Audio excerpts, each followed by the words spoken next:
Caribbean Airlines to fly to Houston, Texas. Venezuelan woman charged with stabbing man to death. Man steals car and claims he was too drunk to know what he was doing. And government sells on more plant. Gawu is furious.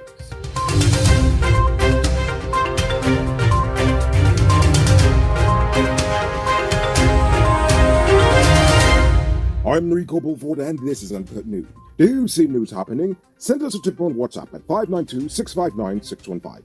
Caribbean Airlines will soon announce the start of direct flights between Georgetown and Houston, Texas, the headquarters of ExxonMobil.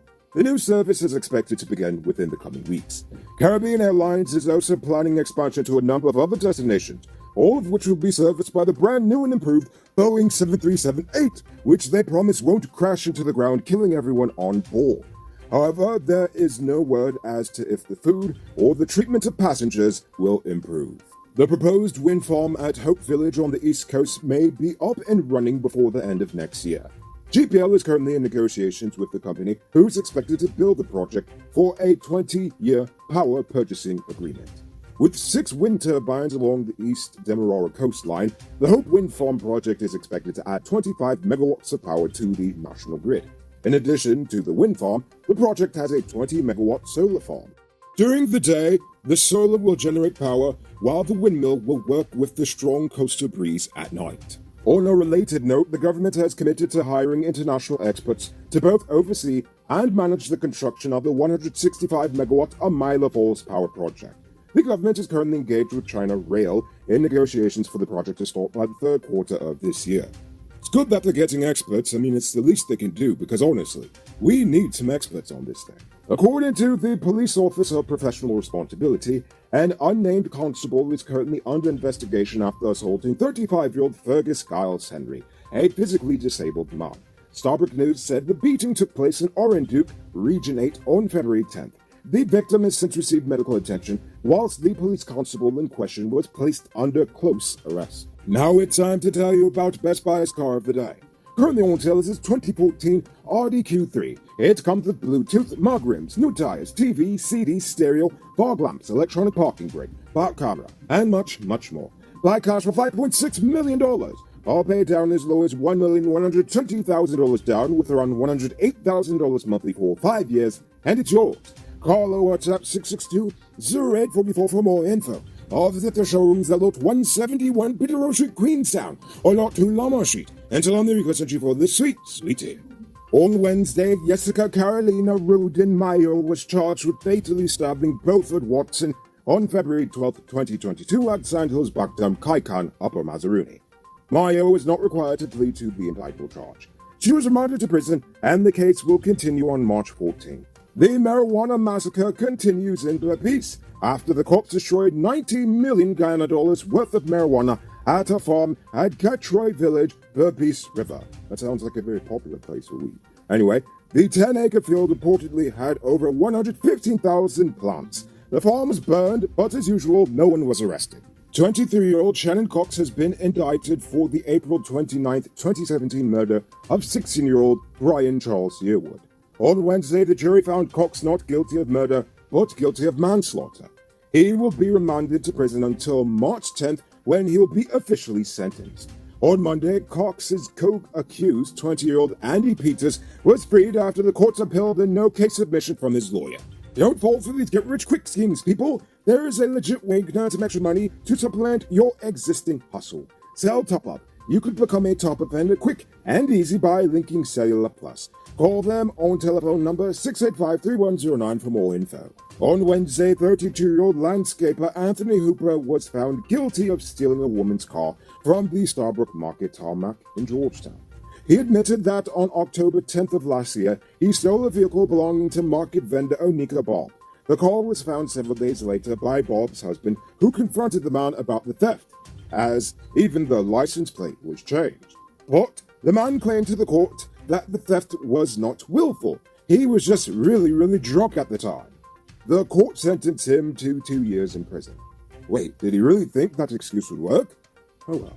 It's now time for today's Runner Report. Today, the nation recorded 48 new cases. There are now 1,208 persons dead, 11 in the ICU, 864 in home isolation. and the total number of confirmed cases around the nation now stands at 62,585. So please, people, wash your hands frequently. Avoid touching your nose and mouth and mask up before you leave the house. When you do leave home, try to avoid enclosed spaces and large crowds. And remember to give 6 feet of space between you and others. Now for our stupid news of the day. You know what I think is stupid? A lack of transparency from the government. This time I'm talking about Gaisuko. Earlier this week, Guyana Engineering and KB Industries announced the construction of a fabrication facility at the Gaisuko Enmore facility on more than 50 acres of Gaisuko's land the government sold to them, the company that is. While this move will bring millions of dollars and jobs into the local economy, which is always good, Gawu is telling us that the employees of the plant didn't even know that the sale happened. They had to learn of it from the media reports yesterday. Now they are demanding that the government answers the question, what will be the fate of the 30 employees of the packaging plant? Well, if you ask me, I don't think it's very fair or ethical to sell a business without at least telling your employees what's going down. But it seems like that is the name of the game under this government, and honestly, that is seriously concerning. Yes, the project is a good idea, like many other developmental projects here. But it just seems like each time a project is pushed through, there's always some poor person who ultimately suffers from the business plans of a few wealthy and connected individuals. Why do we stand for this? It makes no sense. Sadly, they aren't even the only sugar workers who are now on the receiving end of the progress stick. A group of farmers in Bell West Bank were among the sugar workers who lost their jobs when APNU started shutting down the sugar estates a few years ago. In 2019, NISL gave the former sugar workers a 20-year lease on their plots of land. 15 months later, they are now being ordered to leave their now cultivated lands. Starbrick News says their evacuation is to make way for the new gas pipeline, and they are not being offered any alternative land from the government, despite having been leased the land from the government in the first place. Am I the only one who sees something wrong with this? Am I against progress? No, never, obviously.